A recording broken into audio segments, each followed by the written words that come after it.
Hi friends, ഞാൻ അലഞ്ച ticket കൂട്ടുകാർക്ക് എന്റെ അലഞ്ച അക്കാദമിയിലേക്ക് സ്വാഗതം.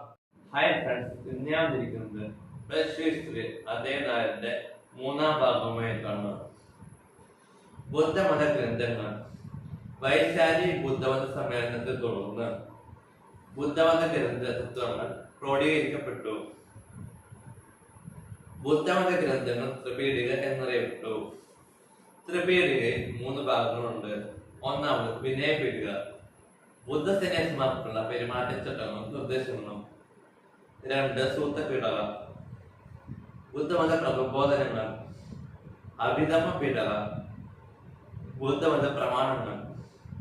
മഹാവംശ, ദീപവംശ, ജാതക കഥകൾ എന്നിവ ബുദ്ധമത ഗ്രന്ഥങ്ങളാണ്. ബുദ്ധസംഘം, ബുദ്ധസന്യാസിമാരുടെ സംഘടനയാണ് സംഘം. സന്യാസിമാർ ലളിത ജീവിതം നയിച്ചു. ധർമ്മോപദേശം ബുദ്ധസന്യാസിമാരുടെ ദൗത്യമായിരുന്നു. സംഘത്തിൽ സ്ത്രീകൾക്കും അംഗത്വം നൽകിയിരുന്നു.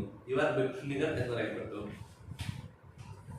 ആത്മനിയന്ത്രണം, ദാരിദ്ര്യം, വിശ്വാസം എന്നിവ സംഘങ്ങൾ പ്രതിജ്ഞ ചെയ്തു. ബുദ്ധസംഘത്തിൽ സമൂഹത്തിലെ പല വിഭാഗങ്ങളിൽപ്പെട്ടവർ ഉണ്ടായിരുന്നു. ജനാധിപത്യ രീതിയിലാണ് സംഘം പ്രവർത്തിച്ചത്. സംഘത്തിൽ എല്ലാവരും തുല്യരായിരുന്നു. ബുദ്ധമതത്തിന്റെ വ്യാപനവും കാരണങ്ങളും. China, Japan, Burma, Sri Lanka, Mongolia, Tibet എന്നീ വിദേശ രാജ്യങ്ങളിലേക്ക് ബുദ്ധമതം വ്യാപിച്ചു. ബുദ്ധമതം ജാതി വിഭജനത്തെ നിരാകരിച്ചു.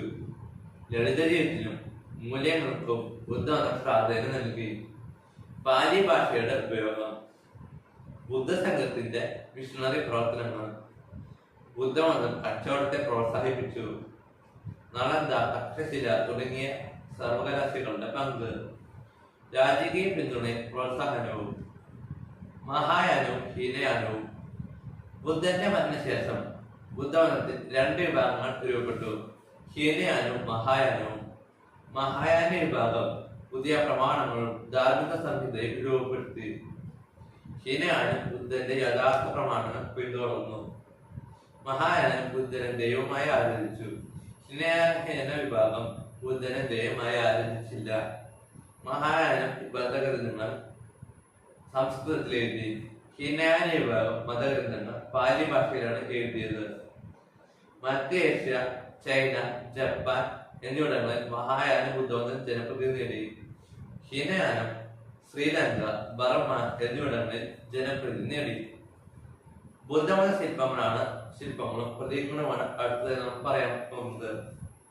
ബുദ്ധശില്പങ്ങളിൽ ബുദ്ധന്റെ ജീവചരിത്രങ്ങളുടെ സംഭവങ്ങളും കഥകളും ചിത്രീകരിച്ചിരുന്നു. ശില്പങ്ങളിലെ ഒഴിഞ്ഞ ഇരിപ്പിടം ബുദ്ധന്റെ ധ്യാനത്തെ സൂചിപ്പിക്കുന്നു. സ്തൂപങ്ങൾ ബുദ്ധന്റെ അന്ത്യദിനങ്ങളെയും മോക്ഷപ്രാപ്തിയെയും പ്രതിനിധീകരിക്കുന്നു.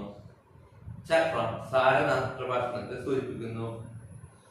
ബുദ്ധശില്പങ്ങളിലെ വൃക്ഷം ബുദ്ധന്റെ ബോധോദയത്തെ സൂചിപ്പിക്കുന്നു.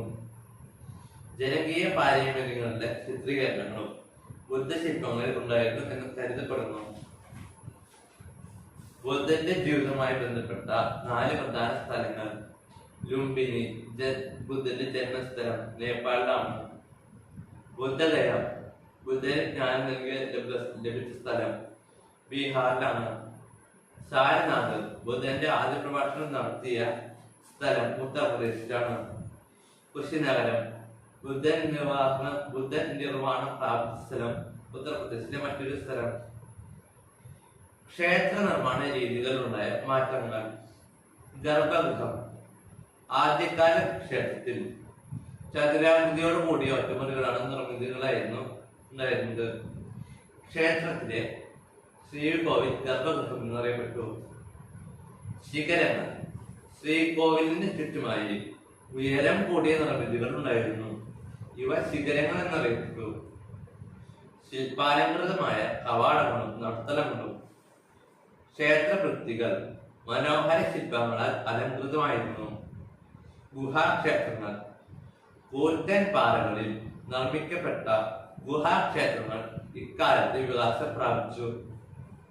ശില്പങ്ങളെ മനസ്സിലാക്കുന്നതിൽ പണ്ഡിതന്മാർ നേരിട്ട പ്രശ്നങ്ങൾ.